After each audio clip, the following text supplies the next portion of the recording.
Hello, everyone, and welcome back. A couple things. If you hear any weird noises, that is probably my dog. She's laying next to me. She's sleeping. She's just snoozing her little self.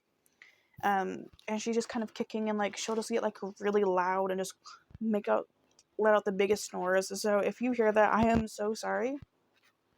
Also, it's kind of warm in here, so I have my fan on, so you might hear a little bit of that. I'm so sorry. I'm trying really hard to mess around with the sound and stuff, but I'm not the best at editing, if you can't tell. But I just want to let you guys know that I'm sorry for any noise interruptions. That being said, the case we're talking about today is of Leona Kinsey, and all the links I used for research will be down below, like always. And let's go ahead and jump into this. So Leona Sharon Kinsey was born on December 15th, 1953. She ran her own landscaping and yard care business in 1999 and seemed to be doing well. She enjoyed hunting, fishing, camping, and other outdoor activities.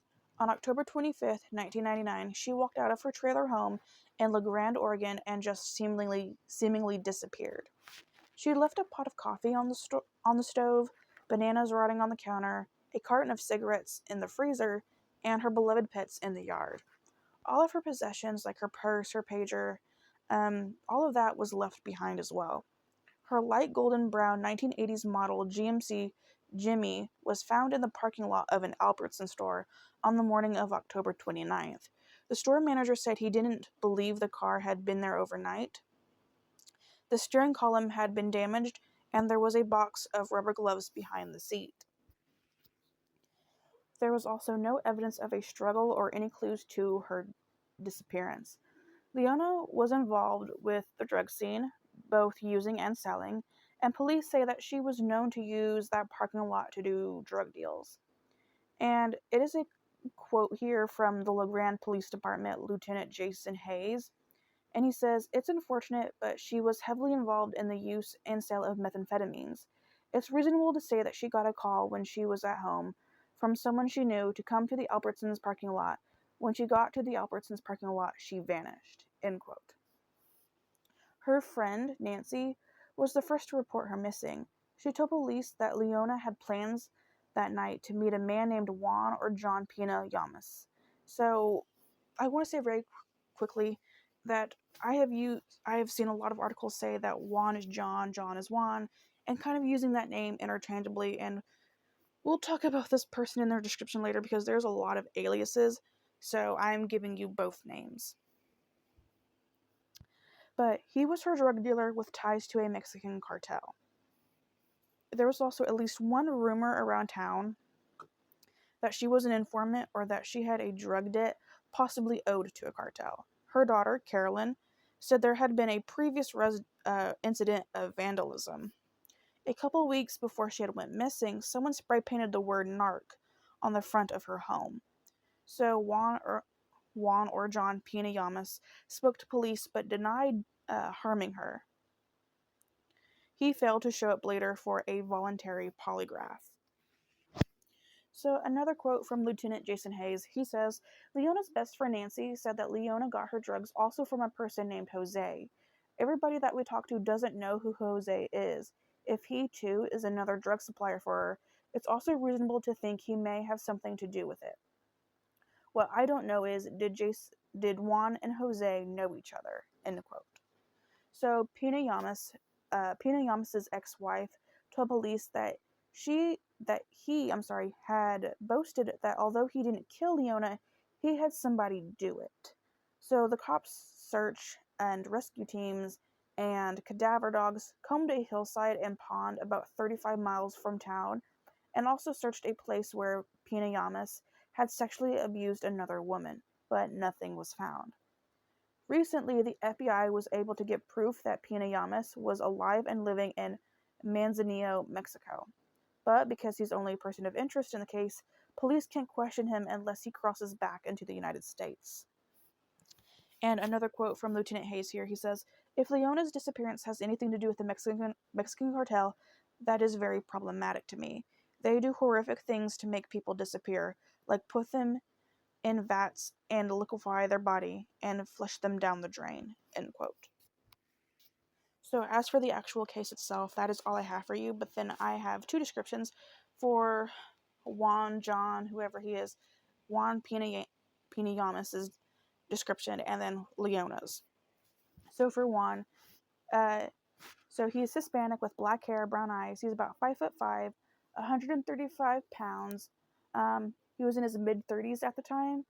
He has been convicted of multiple crimes like physical assault, third-degree rape, third-degree sodomy, etc.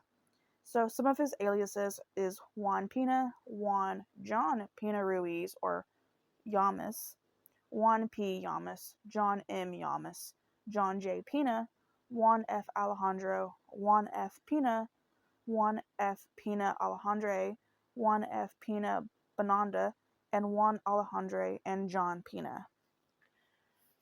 Those are a lot of names, so if you need to, just go back, pause, and do your thing. I cannot. There are so many aliases. I don't know if it's because he's in the drug scene and he needs that many, but when I saw this, I was just like, oh my gosh. So there's a lot of possible names for him to go by. Leona's description. So she is biracial. She is white and Native American, a member of the Puyallup tribe, with brown hair and brown eyes. She has a tattoo of a tomahawk and a peace pipe intersecting on her bicep. She wears eyeglasses. She has a small scar on the outside of both feet and next to both of her smallest toes and fingers. She is about 5'2" to 5'4" and 110 pounds. Anybody with any information is urged to contact the LeGrand Police Department at 541-963-1017. And that is the case of Leona Kinsey. So, I don't think that her friend Nancy would have any reason to lie about what happened.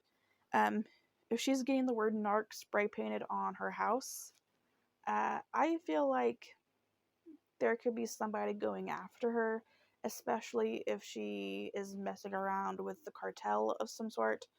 I definitely feel like she could have gotten a call, whether to sell drugs or get drugs, and they could have used that to kidnap her and then do whatever they did with her. I did see a quote in an article that I read from her daughter that her daughter believes that her mother is on that hillside somewhere that they searched, even though they didn't find anything. She said, I just have a feeling that she's out there somewhere. Like, I don't know. I just feel like she's on that hillside and we just weren't able to find her. So her daughter does not believe that she is alive any longer. And honestly, I don't either. If she messed with the cartel in any way, they could have done so many things to her if that was the case. And if they found out that she was an informant, that would not be good, if that was even true. Or if they even thought that, I can imagine the things that they would have done to her. So I definitely think that probably has something to do with her disappearance. But I just hope that something can be found in this case, some evidence can come to light, and her family, her friends, they can all get the closure that they deserve, and she can be officially put to rest. But that being said, let me know your thoughts down below. Do you think she did have any ties to the cartel? Do you think she was a secret informant? Do you think she is somewhere on that hillside? Or do you think that something a lot more heinous happened to her? Let me know your thoughts down below. Like always, thank you so much for listening to Leona's story, and I will see you guys very soon. Bye, guys.